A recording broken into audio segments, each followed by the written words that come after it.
Eagle Eye Football here. Crystal Palace 2, Wolverhampton Wanderers 1. JC, not bad that, innit? I'm happy, man. I was stressed when we was playing. How you doing? You alright? How are you? Good. You're right, Thank you. Have a nice day. We love a video bomb on Eagle Eye Football. Especially my interviews. Remember that. My interviews, no one else's. But yeah, man, I'm so happy that we finally got these 3 points. Listen, 7 points out of the potential 9. We're taking that every day of the week. We have this run of games. We need to be picking up points. And guess what? We're picking them up. We're doing much better than we were doing at the start of the season. We're finally applying what we've learned, the kind of players we've got, and we're looking good again. I'm not getting too comfortable because obviously Chet Decore is suspended for the Everton game. Yeah. But if we're just looking at today was a fantastic performance. I think that we have to give our credit to Vieira because we were giving him some stick after what happened at Leicester, saying it was too negative. The subs were wrong. However, I feel like everything that was wrong in the Leicester game, he done right today. He must have given them a right hiding in that changing room because we spent ages in there. Came out, 2 minutes, bang, Eze goal. We caught them sleeping 100%, and we just grew further and further and further into the game, and Zaha finished it off. It was 100% that formation change or that slight tactical change where when we're pushing the ball up the left, for example, Zaha would come inside and Mitchell would go up. Then our back line would switch into a 3 at the back formation. It was sort of like moving the players around, and Wolves couldn't handle us. Wolf coming inside, their centre-backs, mate, he's mashing up all their ankles, playing the passes through, linking up the play. It was amazing to watch in that second half.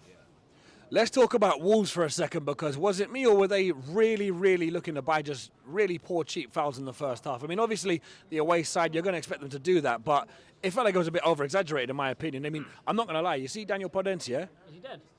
No, he's not dead, but I think he was sponsored by Limp Bizkit. Keep rolling, rolling, rolling. Oh, oh man. What was it? Podence, is he dead? Moving like Saka. And number 64 was on it as well. Trust me. What Guedes, man came on, got touched, yeah. Man was dying like that man just done a kapoo on Zaha. Like, come on, bruv. You just got nicked. Also, what about that fake Spaniard, the Brazilian brother, Diego Costa? Like, he was kind of non-existent, really, wasn't he? Fraud.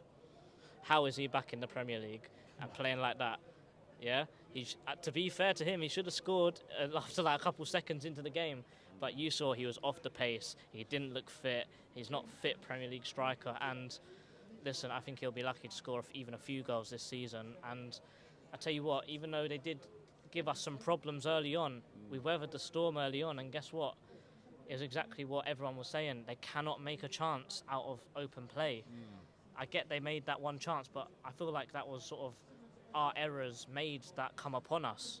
Because of Ward and Mitchell, for example. Would you say that's the case of Charity Professional Football Club, as I like to say on the channel a lot? You can't score, come to Charity Professional Football Club. What, you haven't scored in 78 shots away from home? You've only scored 4 goals all season? Come to Sellers Park, come to Charity Professional Football Club. You know what I'm saying? Score. I promise you. You haven't scored in a million years? This is your last game before retirement?